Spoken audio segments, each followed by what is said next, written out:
암은 전신으로 퍼져나가는 병이기에 수술과 방사선 같은 국소 치료와 함께 약물을 사용하는 항암 치료가 필요합니다. 1950년대 1세대 세포 독성 항암제 개발을 시작으로 약물로 암을 치료하는 시대가 열렸는데요. 이후 2세대 표적 항암제, 3세대 면역 항암제 등이 개발되며 항암제의 내성을 극복하기 위한 노력이 계속되고 있습니다.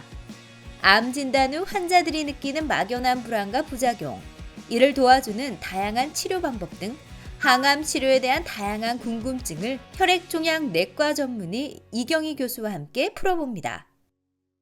TBC 클리닉 건강 365 오늘의 주치 혈액종양내과 전문의 이경희 교수님과 함께하겠습니다. 안녕하십니까? 안녕하세요. 네, 반갑습니다. 영남대학교 병원의 혈액종양내과를 전공하고 있는 이경희라고 합니다. 네, 사실 암 치료 방법 하면 수술, 방사선 치료 그리고 항암 치료 세 가지가 있잖아요. 네.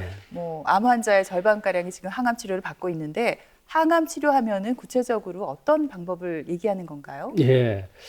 암 치료 방법은 방금 말씀하셨듯이 항암 치료, 수술, 방사선을 우리가 이야기를 하는데 네. 오늘 주제가 항암 치료이기 때문에 말 그대로 약입니다. 네. 우리는 이제 내과 의사이기 때문에 약물로서 암 치료하는 방법이라고 이해를 하시면 제일 쉬울 거고요.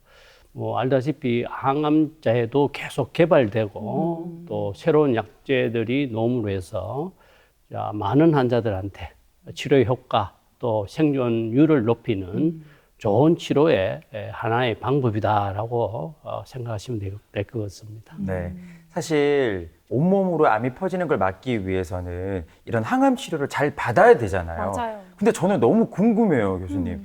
과연 어떻게 약이 작용하길래 이 암세포들이 죽는 거예요? 예, 이 암이란 세포들은 우리 몸에 있으면 안 되는 세포들입니다. 정상적인 세포도 이제 이 세포가 분열하면서 우리 몸을 유지를 해주는 항상성 유지를 해주는데 이제 암세포들은 이제 가단 분열을 통해서 정식을 하게 됩니다. 그래서 얘는 정식을 그냥 두면은 암은 무한정으로 커지기 때문에 그로 인해서 많은 우리가 말하는 정상들 합병증들이 동반되는 그런 복합적인 병이라고 생각하시면 되고 이런 정식성 세포들을 죽이는 약이 이제 항암제의 역할이라고 보시면 되겠습니다. 예. 근데 항암 치료라고 하면 사실 가장 먼저 걱정이 드는 게 바로 부작용이잖아요. 네. 대체 부작용은 왜 생기는 걸까요? 예, 맞습니다. 환자분들이 치료에 대한 이야기를 할 때 가장 제일 많이 묻는 질문이 너무 힘들게 치료하던 걸 많이 봤다. 나도 과연 이런 항암 치료를 할 수 있을까? 네. 특히 부작용에 대한 질문을 많이 하십니다.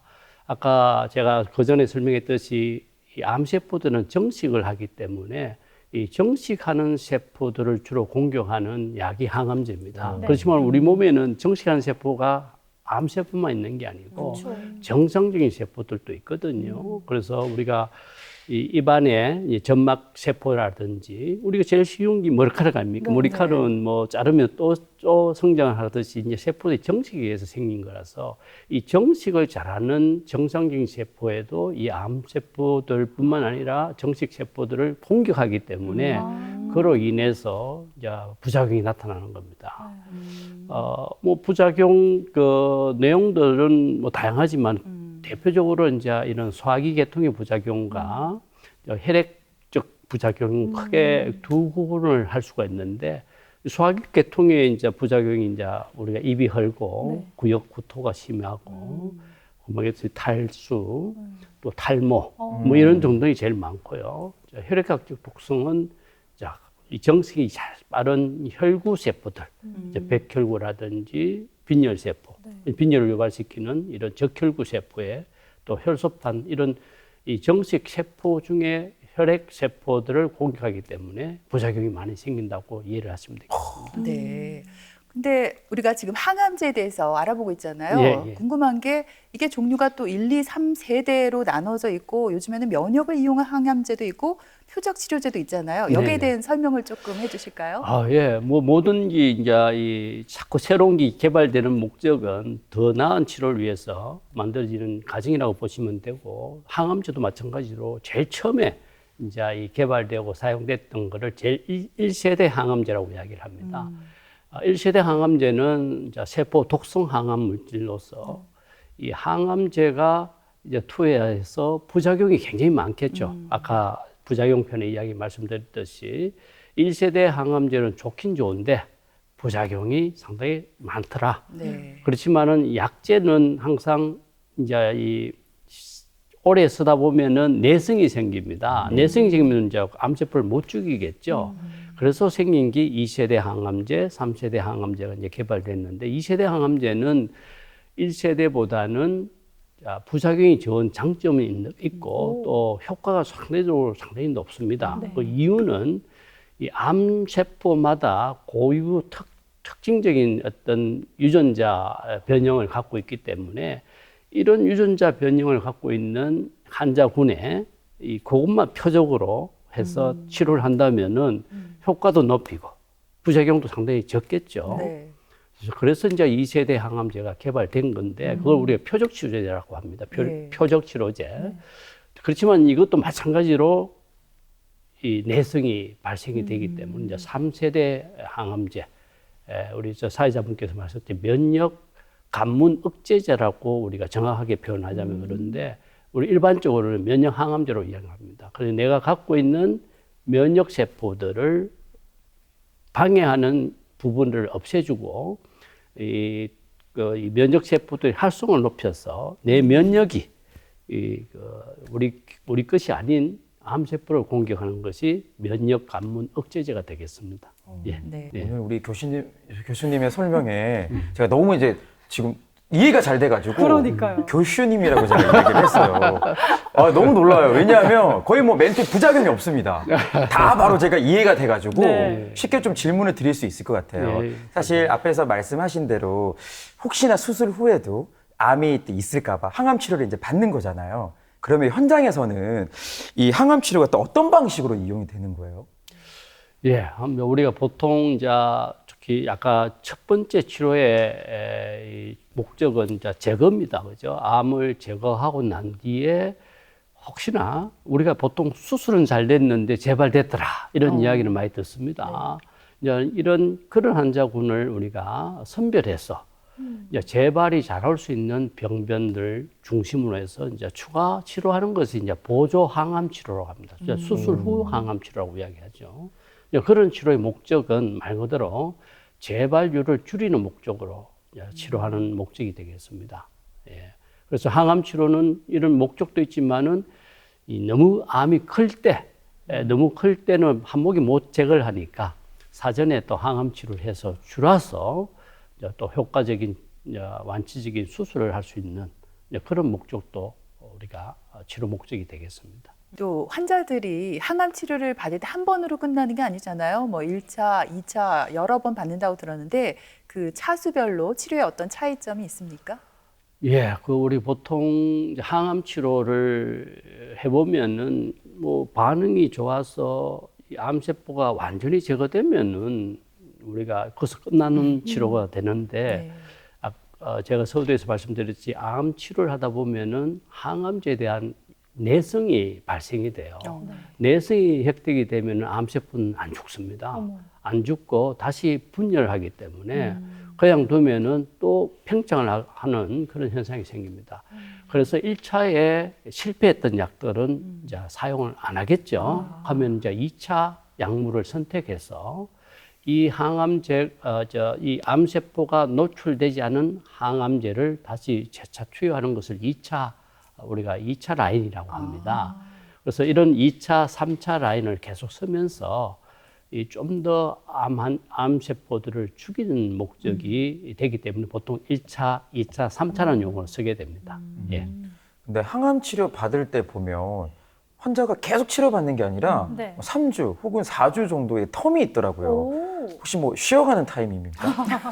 네, 맞습니다. 진짜요? 쉬어가는 타임은 그래요? 맞습니다. 그 쉬어간다는 의미는 우리가 항암제를 사용하게 되면은 부작용 이야기했죠. 네. 부작용은 암세포만 공격하는 게 아니고 정상적인 세포도 공격을 받기 때문에 정상적인 세포가 다시 성장을 그렇게 복구하는 시간을 줘야 돼 안 되겠습니까? 네. 그게 통상적으로 3에서 4주인데 근데 항암제의 종류에 따라서 6주까지 쉬어야 될 경우도 있습니다. 그래서 이 첫 번째 이유가 정상적인 세포가 회복하는 시간을 주는 거죠. 근데 앞에서 수술 후에 항암을 진행한다고 하셨잖아요. 예, 근데 예. 환자들이 이제 수술 받고 나면은 좀 체력이 많이 떨어져 있을 텐데 바로 항암을 진행해도 괜찮은 건가요? 예, 우리가 뭐 이게 텍스트북 우리가 있는 이제 교과서에는 이제 수술 후에 가능하면은 빨리 항암 치료하는 것이 좋다. 그 이유는 이제 미세한 세포가 있으면 또 분열하고 또 할 거 아닙니까? 그래서 그런 미세한 세포가 작을 때 하는 치료가 훨씬 효과적이거든요. 그래서 통상적으로 수술하고 2 내지 4주 안에 하는 게 좋다. 그렇지만은 뭐 질문하셨듯이 사람마다 수술 후에 회복되는 시간 좀 다 다르지 않습니까? 그래서 회복 정도에 따라서 우리가 6주까지 또 기다렸다가 어느 정도 섭취 능력이 회복될 때 하는 것이 조금 더 안정성 있는 치료가 되겠습니다. 네, 그렇군요. 또 치료 현장에서 이런 질문도 받아보실 것 같아요. 말기 암 환자의 경우 항암 치료 계속 받아야 하나, 이게 어떤 의미가 있을까, 이런 말씀을 들으실 때 어떻게 대답을 하시나요? 예. 우리가 치료할 때는 이 환자분의 어느 정도 치료할 것이라는 목표를 우리가 나름대로 담당 의사는 결정을 합니다. 네. 특히 이 환자분 같은 경우에는 완치가 되지 않는 상황이라고 판단된다면은 계속 유지를 하면서 우리가 유지의 목적은 아겠듯이 생존율을 좀 높이면서 이 삶의 질을 높이는 목적으로 유지요법을 하게 되는데 아무래도 하다 보면은 이제 항암제의 횟수가 거듭할수록 회복이 좀 더뎌요. 네. 더디면은 회복도 안 된 상태에서 항암치를 할 수 없는 거 아닙니까? 그럼 부작용도 너무 심해서 그런 부작용을 줄이기 위해서 가끔은 이제 환자분들의 몸 상태와 또 치료의 어떤 반응률에 따라서 우리가 할리데이 갑니다. 휴식. 우리가 이제 뭐 이 공휴일 같이 쉬는 시간을 준다 하듯이 이 할리데이라는 시간을 줍니다. 그래서 어느 정도 충분히 휴식을 취하고 그런다고 할리데이 된다고 마냥 할리데이를 주는 게 아니고 중간중간 이제 우리가 이 영상을 통해서 암이 또 성장하는지를 확인하고 이제 판단에 따라서 이제 그 기간을 우리가 정하게 됩니다. 환자의 무엇보다 몸 상태를 체크하는 게 안전이 참 중요합니다. 그게 가장 중요할 것 안전이 같네요. 중요합니다. 그러면 앞에서도 조금 말씀하셨지만 유독 왜 통증을 많이 느끼는 분들 있잖아요. 있죠. 항암 치료 받을 때. 그래서 그 통증을 좀 없애기 위해서 진통제 많이 드시던데 네. 또 많이 먹다 보면 환자 입장에서는 혹시나 몸 상하는 거 아닌가? 이런 염려도 하실 것 같아요. 예, 많은 질문 중에 한 가지가 그 질문이 포함되어 있습니다. 내가 이 아파서 먹는 진통제를 내가 계속 먹어도 되느냐? 뭐 마약성 진통제를 주는데 마약성 진통제를 계속 먹으면 중독이 되지 않느냐? 이런 질문을 하십니다. 네. 자, 암 환자들이 처해진 사항들이 다 다르다고 말씀했듯이 특히 이제 암 환자가 암 세포들이 뼈로 이동을 했을 때 이 뼈에 공격을 당하는 이 입장에서는 굉장히 통증을 호소하겠죠. 뼈가 이제 이 갉아먹는다는 표현을 합니다. 암세포가. 그 뼈가 그래 단단한 뼈가 갉아먹힌다면 얼마나 아프겠습니까? 그러면 당연히 진통제를 써야 되고요. 진통을 써도 일반적인 진통제는 잘 듣지 않는 경우가 많습니다. 그래서 우리가 이 암성 통증에는 마약성 진통제를 쓸 때는 중독을 전혀 우리 걱정 안 해도 됩니다. 예, 치료 목적으로 쓸 목적으로 이 마약 진통은 전혀 문제가 안 되니까 저희들은 참지 마시라고 합니다. 그래서 적극적인 통증을 조절하라고 이야기하기 때문에 그런 내용들을 우리가 환자들한테 많이 우리가 전하고 있습니다. 치료 중에도.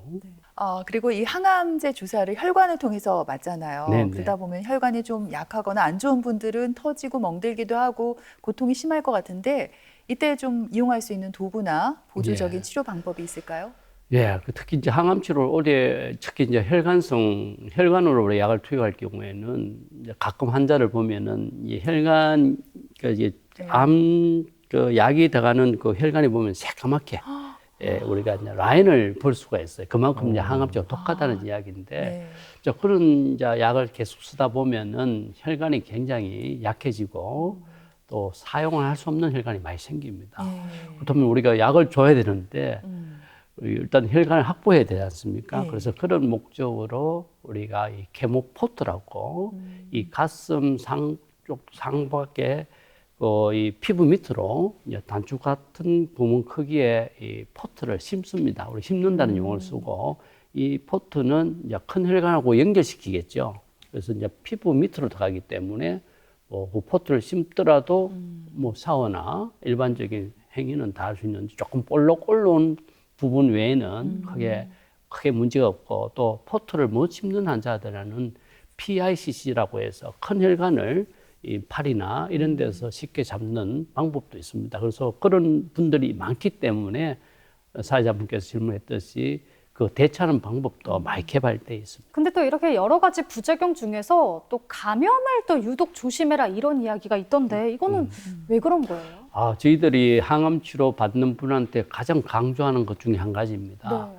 아까 이 백혈구가 항암제에서 많이 죽습니다. 백혈구는 잘 알다시피 우리 몸에 균이 들어오면은 막아주는 디펜스를 해주는 세포거든요. 근데 항암제를 투여하면은 백혈구가 많이 떨어지겠죠. 백혈구가 많이 떨어지면은 우리 몸에는 면역 시스템이 많이 약해집니다. 하면은 세균이 많이 들어옵니다. 그래서 이럴 때 감염을 조심하시라. 그래서 항암 치료 환자분이 많이 열이 이제 고열이 생긴다든지 이럴 경우에는 빨리 병원을 방문하라고 합니다. 네. 안 그러면은 폐혈증으로 심할 경우는 폐렴과 폐혈증으로 치료 과정에서 간혹은 이런 합병증 때문에 돌아가신 분들이 계시거든요. 네. 그래서 그런 부분은 주의 깊게 관찰하고 빠르게 조치를 해드려야 됩니다. 네. 정말 그런 안타까운 일은 없었으면 좋겠네요. 네, 네, 네. 그리고 또 항암 치료 중에 여러 가지 부작용을 정말 참기 힘든 경우도 있잖아요. 뭐 네, 네. 오심, 구토 이런 건 정말 제가 상상만 해도 힘들 것 같은데 이런 것들을 좀 줄여줄 수 있는 약물도 나와 있을까요? 당연하죠. 이 항암 치료의 환자분들이 이제 이 처음 항암 치료하고 나는 두 번째 항암 치료 안 하겠다 하는 많은 이유 중에 한 가지가 너무 구역 구토가 심합니다. 이 구역질이 심하면은 식사도 못 하고 체력이 많이 탈진해지면서 용기가 안 생깁니다. 그렇죠. 그래서 우리가 항암 치료 시작하는 사람들한테 이런 구토가 안 생기는 항구토제라고 이 항암제 종류에 따라서는 이 스케줄이 있습니다. 충분히 뒷받침해 줘서 환자가 음. 구역질 없이 잘 첫 항암제 맞췄다 하면은 2차, 3차도 쉽게 따라올 수 있거든요. 그래서 부작용을 최소화시키는 역할을 당연히 저희들이 하고 있습니다. 다행입니다. 들으니까 또 참 든든합니다. 그러네요. 근데 제가 또 여성이잖아요. 네, 여성의 입장에서 생각을 해봤거든요. 만약에 갱년기 여성이 환자일 경우에 폐경도 있는 데다가 항암 치료까지 받으면은 뭔가 그 힘듦이 더 2배가 되지 않을까 이런 생각을 해봤어요. 제가 이제 한 네. 30년 전 이상의 항암 치료를 해왔던 경험을 보면은 저는 큰 차이가 없다고 보거든요. 진짜요? 다만 이제 이 폐경기 여성들은 폐경기 증후군이 있지 않습니까? 그쵸. 이제 얼굴이 화끈화끈한다든지 피곤이 느낀다든지 벌면이 생긴다든지 당연히 이런 건 있을 수 있는데 특히 그분들은 이제 폐경기 호르몬을 묻고 계실 거예요. 그러면 그건 이제 그대로 묻고 항암 치료 하면은 전혀 폐경 전 분이나 폐경 후 분이나 큰 차이가 없기 때문에 네. 그런 크게 걱정을 저는 안 해도 되지 않을까. 저도 팁 하나 드릴까요? 갱년기를 잘 이겨내려면 뭔데요? 남편들이 잘해야 돼요. 정말 중요한 것 정답 같습니다. 아닌가요? 좋은 내용이네요. 네네. 네, 맞아요. 오늘 계속 이제 폭풍 질문들을 하게 되는데 교수님 사실 환자 입장에서는 먹는 식습관도 너무 중요할 것 같거든요. 이 음식이 좋다. 정보가 너무 많아요. 이 음식은 나쁘다. 맞아요. 저희가 전반적으로 식이 습관을 어떻게 가져가면 좋을까요? 저희가 이제 독한 항암 치료 과정에서 이제 가장 환자분들이 힘들어하는 것 중에 이제 섭취 능력이 떨어진 상태이기 때문에 우리가 뭐든지 못 드시고 치료를 할 수는 없거든요. 이 힘이 빠지고 다음 항암 치료를 받아내기 힘들기 때문에 방금 이제 질문하셨듯이 우리가 음식 섭취에 굉장히 많은 신중을 기하고 추천을 많이 합니다. 그 중에 대표적인 게 저희들이 이제 수분 섭취는 당연히 많이 해야 되겠지만은 이제 주변에 좀 의료를 안다는 분은 니 고기 먹으면 안 된다. 아하. 맞아요. 이러면 제한을 주거든요. 맞아요. 네. 그거는 한자를 위한 자 멘트지만은 자, 정확하지 않는 이야기는 안 했으면 좋겠어요. 네. 왜냐하면은 단백질 공급 굉장히 중요하거든요. 그쵸. 저는 환자 보고 고기를 드시라 하거든. 네. 단지 고기를 드시되 기름기가 많으면은 소화 기능 장애가 생기니까 기름을 좀 빼고 우리가 말하는 수육이 같은 거 고기를 좀 빼고 네. 이런 음식은 굉장히 중요합니다라고 추천을 하되 다양한 음식은 골고루 드시라 하는 것이 원칙적으로 이야기를 합니다만은 그래도 우리 한국 분들은 내 친구가 보면은 많이 조언을 해주지 않습니까? 야야 저기 좋더라 한번 먹어봐라 사다 주기도 하는데 우리가 검증되지 않는 건강식품들이 너무 많습니다. 그 중에 정말 좋은 식품도 있을 거라고 생각되는데 아까 얘기했듯이 검증이 안 된 상태라서 가능하면은 우리가 알려진 음식 범위 내에서 네. 단백질을 골고루 먹는 습관이 가장 좋은 방법이라고 생각합니다. 네. 지금 답변해 주신 거에 조금 더 살을 붙여서 질문을 한번 해보자면 네.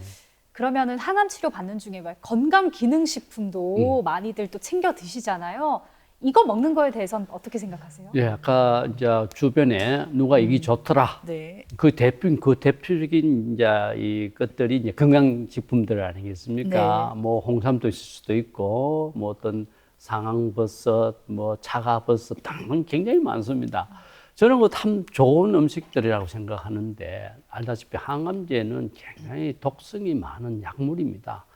거기에다가 또 우리 건강식품 중에 그 건강식품에 속해 있는 그 물질들이 항암약하고 어떤 상호작용을 할지 모르지 않습니까? 그걸 뭐 실험을 해본 적이 없으니까.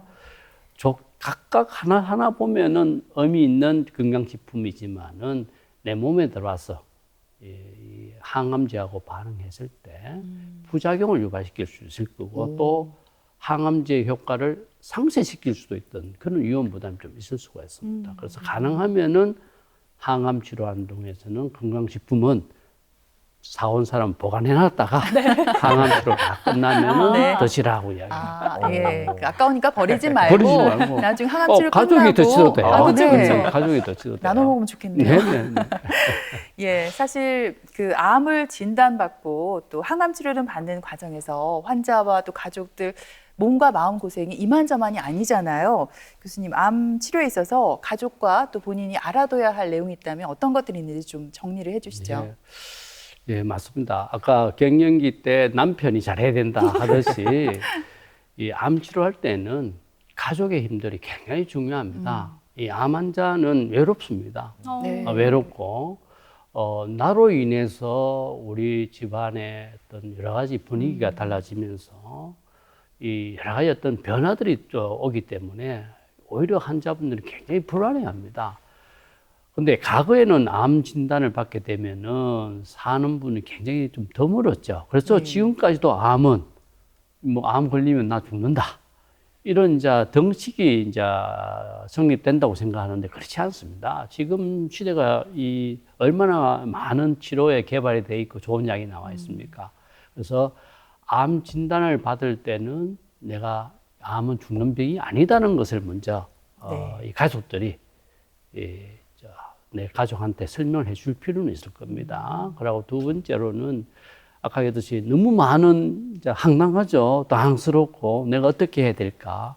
그래서 우왕좌왕하지 말고 그 중에 대표하는 분이 한 분 좀 정해가 좀 선장의 역할을 할 사람이 있으면 좋겠다. 또한 주변에 너무 의사들이 많아요. 어떤 사람은 친구가 네 이게 좋더라. 저 가봐라. 이런 정말로 검증되지 않는 지식을 너무 많이 얻게 돼요. 환자분은. 이 검증되지 않는 지식을 너무 신봉하게 되면은 중요한 지식을 못 얻습니다. 아마 중요한 치료를 놓칠 수가 있습니다. 그래서 그런 질문은 내가 듣더라도 나중에 아까 메모해서 그 의사한테 이런 이야기가 있던데 어떻습니까? 확정을 받으셔야 됩니다. 이런 지식의 이 정리가 필요하고요. 그리고 제일 무엇보다 중요한 거는 가족들의 사랑입니다. 예. 가장이 아프면은 너무 슬프지 않습니까? 예. 그래서 같이 가족이 같이 힘을 합해서 치료를 같이 해야 됩니다. 치료는 혼자 하는 게 아니고 가족하고 같이 하는 겁니다. 예, 그렇군요. 네. 오늘 뭐 항암 치료에 대해서 여러 가지 말씀해 주셨는데 가장 와닿는 것이 그 환자에 대한 어떤 애정과 사랑이 예, 깃든 말씀이 제일 아니었나 예, 싶습니다. 큰 용기가 되는 시간이었던 것 같고요. 지금까지 이 시간 도움 말씀에 혈액종양내과 전문의 이경희 교수님께서 수고해 주셨습니다. 오늘 말씀 고맙습니다. 예. 고맙습니다. 고맙습니다.